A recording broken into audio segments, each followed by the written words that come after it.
Fact or fiction? Medieval prisons, often imagined as dark, foreboding fortresses, right? But the truth is far less glamorous. These places were typically dark and damp, more like temporary holding cells than the long-term dungeons we see in movies. Most prisoners were kept just long enough to await their public execution or to pay a fine. In fact, many prisons were makeshift spaces, think basements or towers, with little to no security.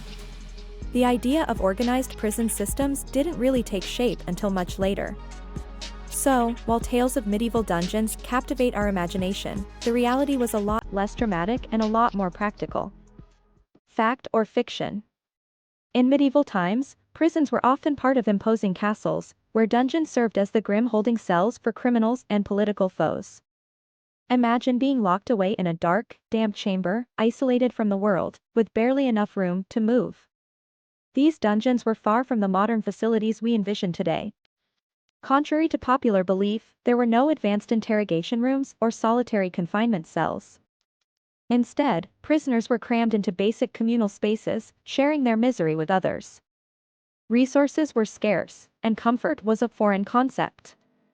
The reality was harsh, no luxuries, just cold stone walls and echoes of despair.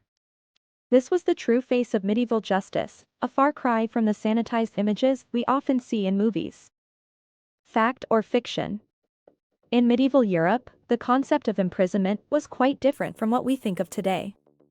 Imagine being a noble captured in battle. Instead of punishment, you might find yourself held for ransom. Your family would negotiate your release, sometimes paying a hefty sum to secure your freedom. But not all prisoners were so fortunate. The reality of medieval prisons was grim. Forget about regular meals or sanitation, conditions were often deplorable. Many prisoners depended on the charity of their families for food, and hygiene was a luxury few could afford. Disease spread like wildfire, and survival was a daily struggle. So, while some captives were ransomed, most faced a harsh existence, far from the comforts we might expect.